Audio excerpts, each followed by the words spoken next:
आपके अपने YouTube channel अनुराग sari class में दोस्तों आपका स्वागत है। दोस्तों आज की इस वीडियो में हम क्या है कक्षा 12वीं क्लास 12th में क्या है हिंदी विषय में आरओए में आपका अध्याय काव्यखंड में अध्याय 6 है आपका उषा। ओके, उस चैप्टर के आपको उषा चैप्टर के हम क्या है महत्वपूर्ण आप ये क्या है पूरे चैप्टर के हम क्या है संदर्भ प्रसंग व्याख्या देख लेंगे, मतलब उस पूरे चैप्टर को समझेंगे। जैसे आगे अब क्या है इसके एमसीक्यू अगर आपके पेपर में आते हैं, क्वेश्चन आंसर आते हैं, ये इसका संदर्भ प्रसंग व्याख्या भी आता है आपके पेपर में, तो आपसे क्या है आसानी से बन जाए। ओके, तो चलिए समझ लेते हैं इस पूरे चैप्टर को।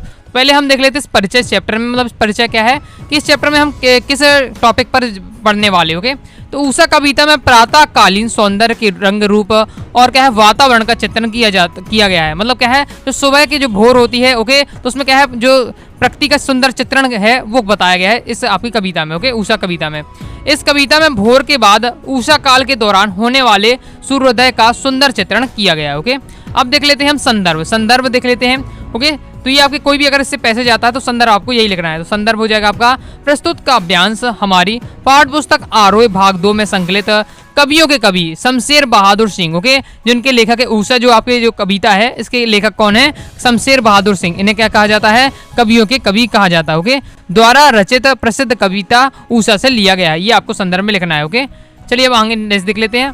तो आपका पहले इसमें हम पैसेज उठाते हैं आपका प्रातः नव था बहुत नीला शंख जैसे भोर का नव राख से लीपा हुआ चौका। ओके, अभी गीला पड़ा हुआ, ये आपका पहला पैसेज समझ लेते हैं। संदर्भ में आपको बता चुका हूँ, सभी आपकी जो पंक्ति सभी पैसेज है वही आपका संदर्भ रहेगा पूरे आपके चैप्टर में। ओके, प्रसंग देख लेते हैं। ओके, तो इस काव्यांश में कवि ने भोर के बाद जो उषा काल के दौरान होने वाले सूर्योदय का क्या है सुंदर चित्रण किया है। ओके, अब व्याख्या देख लेते हैं, व्याख्या समझ लेते हैं इसे।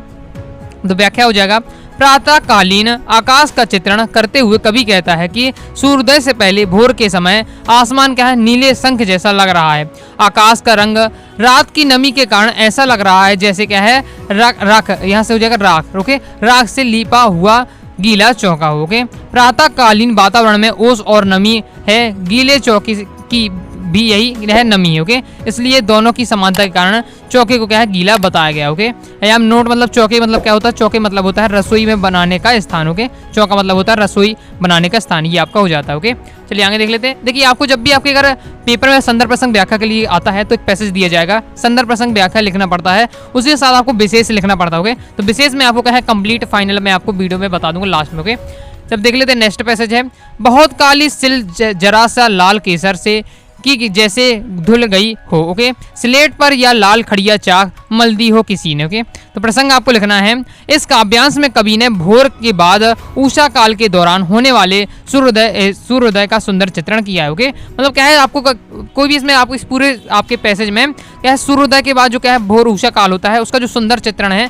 वो इसमें किया गया है। तो आपको प्रसंग में आपको यही लिख देना है। ओके, कोई भी पैसेज आपसे पूछे जाए। ओके, संदर्भ में आपको पहले ही बता चुका हूँ वही आपको लिखना है। ओके, हम देख लेते हैं इसकी व्याख्या। ओके, व्याख्या क्या इस प्रकार से हो जाएगी कि भोर के झुटपुटे में अंधेरों और सूरज की उगली हुई लाली का मिश्रण ऐसा लगता है मानो बहुत गहरी काली सिल थोड़े से लाल केसर में घुल गई हो। अंधेरा काली सिल जैसा प्रतीत होता है और सूरज की लाली केसर की तरह है। यह वातावरण ऐसा लगता है मानो किसी ने क्या है काली स्लेट पर लाल खड़िया चौक मिट्टी की पोत दी हो। मतलब क्या है जब आपने देखा शाम के जो आपका सुबह का समय होता है तो क्या है 5 से आपके 4 से 5 बजे आप देखिएगा अंधेरा होता है। ओके, तो उसके बाद थोड़ा धीरे धीरे क्या है उजेला होता जाता है, सूर्योदय होता है, तो ऐसा लगता है काले में क्या है किसी ने क्या है एक क्या है चौक लीप दी हो। ओके, इस प्रकार से तो वही इसमें बताया गया है। इसमें क्या है सिल का मतलब हो तो मसाला पीसने का पत्थर, ये आप इस प्रकार से आप लिख सकते हैं। ओके, अपना अच्छा बताने के लिए कि इसका मीनिंग जिसे कहते हैं वो अपन बता सकते हैं। ओके, चलिए अब आगे देख लेते हैं। नेक्स्ट और लास्ट में आपका पैसेज है इस कहानी आपका कविता में क्या है देख लेते हैं कि नील जल में या किसी की गोर झिलमिल दे जैसे हिल रही हो और जादू टूटता है इस उषा का अब सूर्योदय हो गया हो। ओके, तो देख लेते हैं। तो इस काव्यांश में क्या है कवि ने भोर के बाद उषा काल के दौरान होने वाले क्या है सूर्योदय का सुंदर चित्रण किया है। प्रसंग में आपको यही लिखना है। ओके, व्याख्या देख लेते हैं। भोर के समय जब क्या है आकाश में गहरा नीला रंग छा जाता है और सूरज की श्वेत आभा दिखने लगती है तो उस समय का सौंदर्य ऐसा प्रतीत होता है मानो क्या है नीले रंग के जल में किसी सुंदरी की क्या है गोरी दे झिलमिल कर रही है। ओके, कुछ समय बाद जब सूर्योदय हो जाता है तब उषा के पल बदलते रंगों का सौंदर्य एकदम क्या है छूमंतर हो जाता है। ओके, अर्थात क्या है सूर्योदय हो जाता है और प्रकृति के रंग क्या है समाप्त हो जाते हैं। ओके, तो ये आपका दिया है कि जब क्या है नदी की ओर अगर देखेंगे सूर्योदय के समय, ओके, तो आप क्या है कि नीले से झिलमिलाती हुई आपको चमक दिखेगी, उसमें ऐसा लगता है कि सुंदरी एक गोरी देव वाली हो, ओके, वो झिलमिला रही हो, ओके। और जैसे क्या है सूर्योदय होता है, और जैसे सूर्योदय होता है तो क्या है आप इसका पूरा पल क्या है समाप्त हो जाता है, ओके। तो इस प्रकार से अपना कंप्लीट हो जाता है। तो इसमें आपके 3 पैसेज थे, तीनों के मैंने आपको संदर्भ प्रसंग व्याख्या बता दी है। विशेष भी लिखना पड़ता है, विशेष मतलब इसमें क्या है कौन सा आपकी भाषा का, कैसी भाषा का प्रयोग है, कौन से छंदों का प्रयोग है, ये सब आपको बताना पड़ता है, ओके। तो विशेष देख लेते हैं। भाषा सहज और क्या है संस्कृत निष्ठ हिंदी है। मुक्त छंद का प्रयोग किया गया है। विभिन्न अलंकारों का सुंदर तरीकों से प्रयोग है। ऊषा का क्या है मानवीकरण है, मानवीकरण अलंकार का प्रयोग किया गया है। मानवीकरण मतलब क्या है हम प्रकृति की बात करें, ओके, प्रकृति को क्या है जीवंत दें तो कहलाता है आपका मानवीकरण अलंकार होता है, ओके।